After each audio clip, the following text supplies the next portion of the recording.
ఆంధ్రప్రదేశ్ ఒంగోలు జిల్లాకు చెందిన ఐఏఎస్ అధికారిని ఆమ్రపాలి. ఆమె ప్రస్తుతం ఢిల్లీలోని ప్రధానమంత్రి కార్యాలయంలో పనిచేస్తున్నారు. Appointment of cabinet selection committee ఆమెను పీఎంఓ డిప్యూటీ సెక్రటరీగా ఎంపిక చేసింది.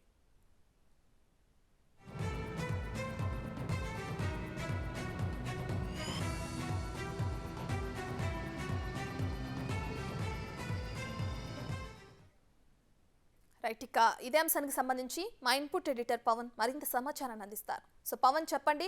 ఇప్పటికే సీఎం రేవంత్ రెడ్డి ప్రభుత్వం హెచ్ఎండిఏ జాయింట్ కమిషనర్గా అటు ఐఏఎస్ అధికారి ఆమ్రపాలిని నియమించారు. దీనికి సంబంధించిన అప్డేట్స్ ఏంటి? హైదరాబాద్ నగరాభివృద్ధి పైన ప్రత్యేకమైన దృష్టి పెట్టారు. దానిలో భాగంగానే హెచ్ఎండిఏని పూర్తిగా ప్రక్షాళన చేస్తే ఆ దిశగా అడుగులు పడతాయని ముఖ్యమంత్రి రేవంత్ రెడ్డి భావించారు. అందుకే ఈవా ఐఏఎస్ అధికారి అమ్రపాలికి కీలక బాధ్యతలు అప్పచెప్పారు. నిన్న అమ్రపాలిని జాయింట్ కమిషనర్గా హెచ్ఎండిఏకి జాయింట్ కమిషనర్గా నియమించారు. ఇప్పటివరకు కేవలం కమిషనర్ మాత్రమే దానికి ఉన్నారు.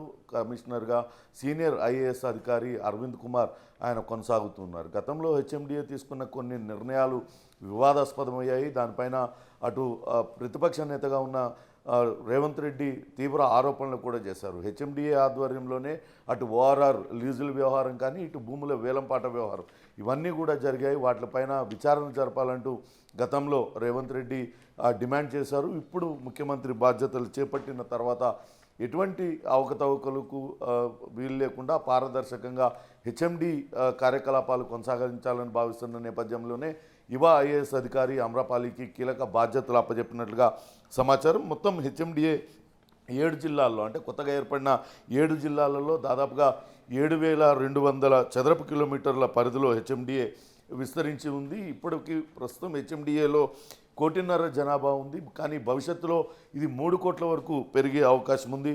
ఇప్పుడు ఓఆర్ఆర్ చుట్టూతా కూడా అటు టౌన్షిప్ల అభివృద్ధి చేయాలని భావిస్తుంది రేవంత్ రెడ్డి ప్రభుత్వం. దానికి సంబంధించి ఇప్పటికే అన్ని పథకాలు కూడా తయారు చేసినట్లుగా తెలుస్తుంది.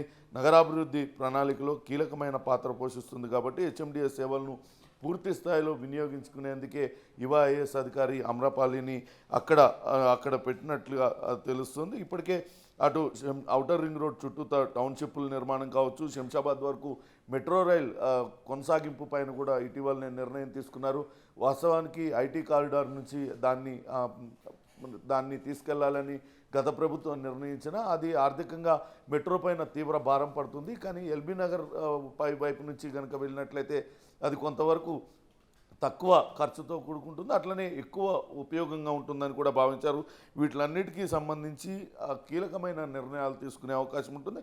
అట్లనే ఎక్కడైతే నగర శివార్లలో పెద్ద ఎత్తున హెచ్ఎండిఏ లేఅవుట్లు వేయడం, దానికి సంబంధించిన అమ్మకాలు, భూములు వేలంపాట ద్వారా భారీగా ఆదాయాన్ని సమకూర్చుకుంది. ఇటీవల మనం చూసే ఎకరం 100 కోట్లు పలికిన నేపథ్యం ఉన్నది. అట్లనే అనేక రకాలైన అవకతవకలు, ఈ వేలం నిర్వహణ ప్రక్రియలో కూడా అవకతవకలు జరిగాయన్న ఆరోపణలు కూడా వినిపించాయి. వీటిలన్నిటికీ చెక్ పెట్టే దిశగానే అమ్రపాలిని ఆ స్థానంలో సీఎం రేవంత్ రెడ్డి ఎంచుకున్నట్లుగా తెలుస్తుంది. రాబోయే రోజుల్లో ఇప్పటికే హెచ్ఎండిఏలో ఓఎస్డీల పేరుతో అనేక మంది అధికారులు తీసివేశారు. రిటైర్ అయిపోయినా కానీ ఓఎస్డీల పేరుతో కొనసాగుతున్నారు. వాళ్ళందరినీ కూడా బయటికి పంపించే దిశగా అడుగులు వేస్తున్నారు.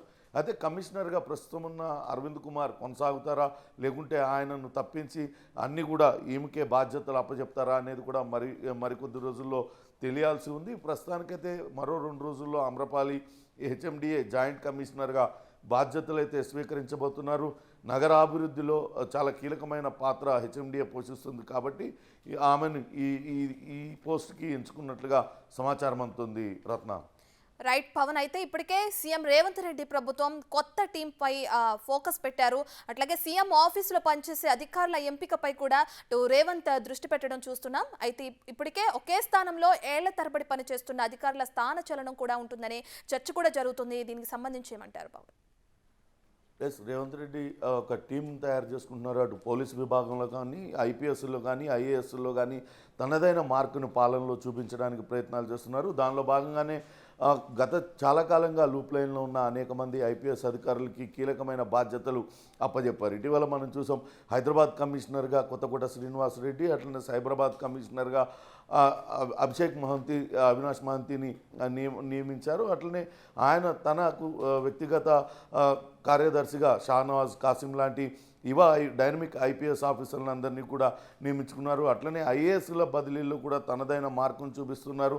ఎటువంటి వివాదాలు లేకుండా వాళ్ళు ఉన్న వాళ్ళని, వివాదరహితులుగా ఉన్న వాళ్ళని, కొంతవరకు ఆ సబ్జెక్ట్ మీద పట్టు ఉన్న వాళ్ళని ఎంచుకొని ఆయా విభాగాలకు ఆయన ఐఏఎస్ని ఎంచుకుంటున్నట్లుగా సమాచారం ఉంటుంది. త్వరలోనే మరింతమంది ఐఏఎస్లు, ఐపీఎస్లు బదిలీలు కూడా కొనసాగే అవకాశం ఉంటుంది. ఇప్పటికే వివిధ విభాగాల్లో అనేక మంది రిటైర్ అయిన ఉద్యోగులు అలానే కొనసాగుతున్నారు. వాళ్ళందరినీ కూడా తొలగించి వేసి ఆ స్థానంలో యువ అధికారులు నింపినట్లయితే వేగవంతమైన పాలన, సమర్థవంతమైన పాలన సాధ్యమవుతుందని రేవంత్ రెడ్డి భావిస్తున్నారు. దానిలో భాగంగానే ఈ బదిలీలన్నీ కూడా ఉండే అవకాశం అయితే కనపడుతుంది. రత్న.